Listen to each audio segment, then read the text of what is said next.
All right. Welcome back. My name is Thomas Mineart. I am an agent with EXIT Realty North Star. And today I have with me Jared Nicolaisen from Key Mortgage Group. Jared, how's your day going? Good, man. How are you doing? Having a great week. Yeah, it's not too bad so far. Nothing too much to complain about. That's right. Today, we kind of wanted to talk about getting sellers concessions because in the market that we're at now, interest rates have risen so much so quickly that buyer demand has cooled a little bit, and it's kind of making things more quote unquote normal, and it's giving buyers the opportunity to actually negotiate certain things with sellers.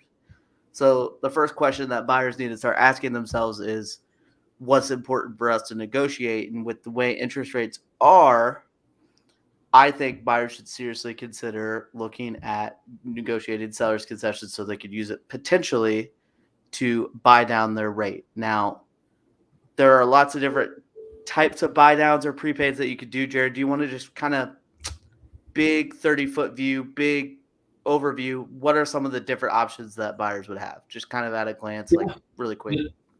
There's really three main choices right now. We'll say three main options to get the lower payment. So, first one just being straight up buying discount points. So, essentially, what you're doing is spending additional funds to buy down your interest rate and therefore lower your payment. Very effective. It's what a lot of people do. But in a market like this, unless the seller's paying for it, it doesn't really make a lot of sense to do. Unless you think that you're going to hold that mortgage long term because there is a cost benefit. The second one and the main one that we're going to talk about is buy down. So the two main ones that I'm seeing right now are a 2-1 buy down and a 1-1-0 buy down, meaning the 2-1, your interest rate for the first year is 2% lower than the market rate, and then 1% lower in year two than the market rate. And then the 1-0 would just be 1% lower in the first year.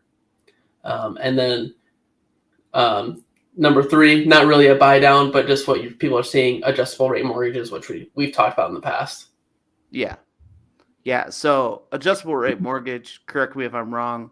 Does the adjustable rate mortgage, are you typically seeing higher closing costs for those? Recently, yes. Okay. Gotcha. The appetite on those just in the secondary market aren't very high, only because a lot of lenders don't expect mortgages to be held for a long time. They expect a refinance opportunity. So that's why today's conversation around the 2-1 buy down might make a lot of sense. And so, yeah, when you were talking about just your standard rate buy down, you were saying that might not be the best idea for people because you're kind of looking at what interest rates could potentially do in the next 3 or 5 years, and more than likely, people would probably be refinancing out of that loan. Exactly. So let's just say, there's $3,000, it costs $3,000 to buy down your rate to what you want, and you refinance in 12 months. Well, the cost savings, your break even point, you may have actually lost, $2,000 with that break even point with the savings from buying down the rate, if that makes sense. Yeah, and there's a lot of kind of ifs, ands, and buts about it. Obviously, Jared and I are just kind of doing a quick glance over at it, and I can actually let's pull up this next slide that I have prepared, and we can kind of go through kind of the different situations that people might want to think about. So, in this situation, we're going to assume that all three of these buyers have negotiated the max possible seller's concessions they can get from the seller. And when I'm Yep. saying max is your type, how much seller's concessions you could get is based on what type of loan you are getting. Jared, did you want to just quickly kind of go Yep. over that, or you can have people reach out to you as well too if they want to know specifically? Yeah. So the first main loan type everyone's familiar with, conventional loan. Max seller concessions on a single family primary residence is 3%. An investment property is 2%. FHA, that's 6% seller concessions. And obviously, Thomas, you can talk about the probability of getting those numbers, but and then USDA is also 6%, and then VA is 4%. But I think there may be some exceptions to that as well. Probability, it's so much dependent on house to house. I mean, there's a lot of different things you can look at. You can look at the price point that it's at, because obviously the higher the price point, the bigger cash that percentage would be.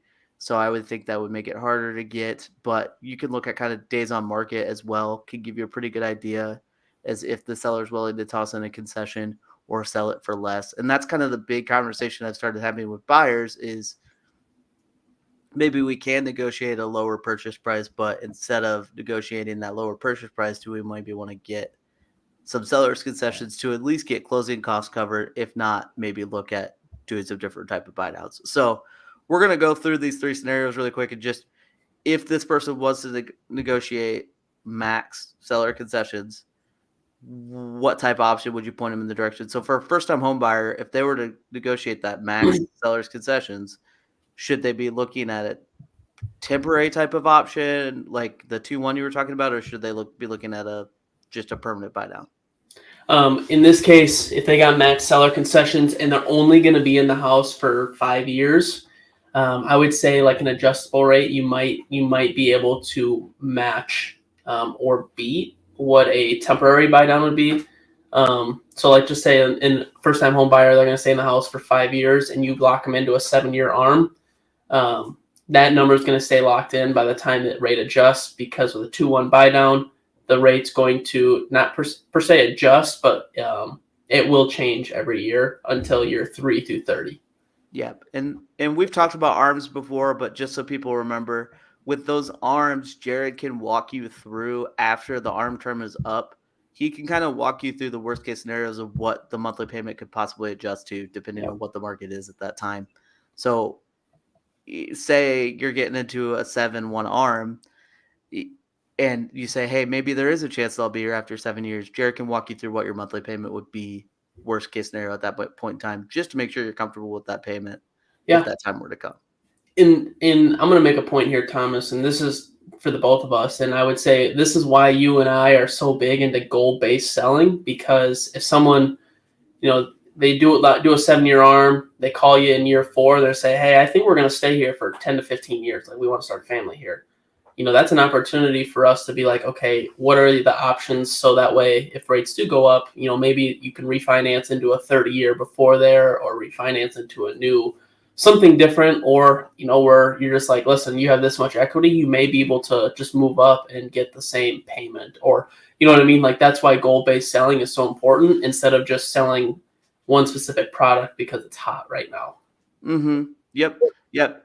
And then something too, anytime you work with Jared, and I know he does this, Jared is always looking at his past clients and watching interest rates and looking for their opportunities to potentially refinance out of a product that they were in to help make their situation better. He's always keeping his past clients in mind too. So for the next few year or so here too, where interest rates are so high, that's definitely something Jared's going to be helping people out with. So someone who was looking at a forever home, what type of products should they potentially be looking at if they negotiated a max seller concession? So the conversation I have around this, it's a couple of different options. So I would say, here's the 30-year, here's what your payment would be on the 30-year, and this would be how much you could lower it by using all these concessions. Here's what a temporary buy down would do, because you can, even with a 2-1 buy down, you can still pay points to lower that rate. So that may not be a bad idea either. So if you can buy down to, let's just say, making up random numbers, but let's just say market rate 7%, you buy down to 6%, and you have a 4% and a 5% for year 1 and 2. That still make a lot of sense, especially if the seller's going to pay for it. But another conversation would be just a straight 30-year and just using that $10,000 to buy down the rate. Or if they're comfortable, use that money, put less down, and use your funds elsewhere. So it's always going to come down to comfortability, but I think a 30-year makes a lot of sense with forever homes. A 10-year arm could make sense in this scenario, but an honest conversation has to be had. Yeah. And I'll toss one thing in there too, because I don't want people to get too excited when we start talking about all these sellers concession, all this cash that sellers would potentially, it cannot go towards your down payment, correct? Correct. So it covers your prepaids, closing costs, and any points that you spend. And then the last one, I kind of tossed this in there at the end just to kind of see what you would say, see what your thoughts would be. If someone was looking at an investment property and they negotiated a max seller's concession and say it's an investment property, so it's probably going to be a pretty large down payment. Should this possibly be someone that's thinking about not even messing around with the buy down and possibly just trying to negotiate the price lower? Could be. I mean, it really just depends on what your goals are. For short term, using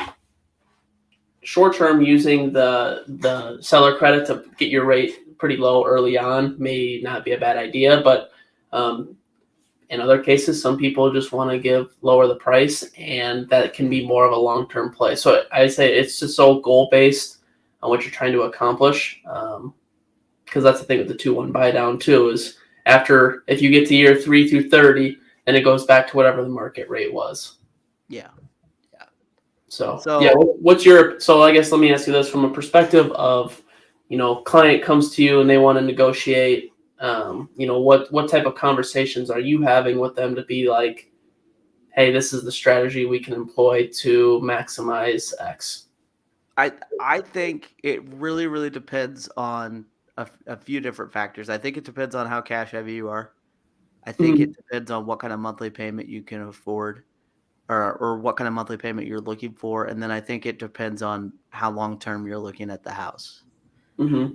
The investment situation, if they were fairly cash heavy, I almost would be tempted to just tell them, try to negotiate the price as low as you can and Yeah. not mess around with the seller's concessions. The only reason I would mess around with the seller's concession is if maybe it's investment property number 1 or 2, and they were concerned about the cash flow the first few years, Yeah. or just cash in general, and they want to try to keep as much cash in their pockets as possible. Right. And then Forever Home, I think you're kind of right on the money on that. But yeah, cash, monthly payment, and then how long you're looking at the house, I think are kind of the 3 things. And then honestly too, like I think you kind of have to talk to a trusted lender and kind of gauge your risk tolerance too, because you're 2-1, that it looks like a really, really good deal to get the interest rate right down there temporarily, but after that second year, what our interest rate's going to look like. So if you're really concerned about that 3-year mark, there's more conservative options if you're really concerned about that too. Yeah.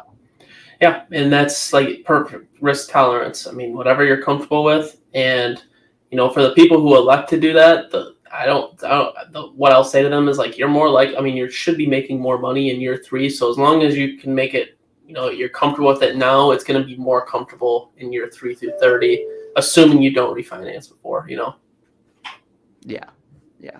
So really quickly, if anyone has any questions, please leave questions. I'm going to share something that Jared can do, um, basically for anyone if they're interested. Uh, I'm going to pull up really quickly. Share. We're going to go right here. Is that up on the screen now, Jared? Yep, I can see it. So he can basically compare all these different options for you on a web screen too. So you can kind of look at what different APRs you would be looking at too, and just compare different monthly savings, savings after certain year points in the loan and stuff like that. I'll put that link in the comments so people can look at that more closely. But I just wanted to pop that up really quick so people can see that and see what kind of stuff that can kind of help visualize it for people too. Yeah. That's just one example of a property that he was helping talk someone through, but those are different types of stuff that he can do to help you visualize it once you do get into that negotiation phase. So Yeah. No, absolutely. I appreciate you sharing that. And, it helps, I think when people are just getting told numbers or they just see an interest rate that doesn't really mean much, like you see a lower interest rate, great. But what if it's not the right loan product? It may cost you. yeah, And that's the way to visualize it and see what the savings are over X amount of time and compare a couple different options there. yeah, yeah. And I think it's nice to have a lender that is fully aware of all of your goals too, so they can kind of step back and kind of give you an idea of what your best 2 or 3 options might be and kind of help you make the choice from there too. So, Yeah. but That's all we've got for today. I appreciate everyone for watching. Leave comments below. We will answer them in later videos and stuff like that. Jared, thank you for stopping by and hope you have a great week, man. You too, man.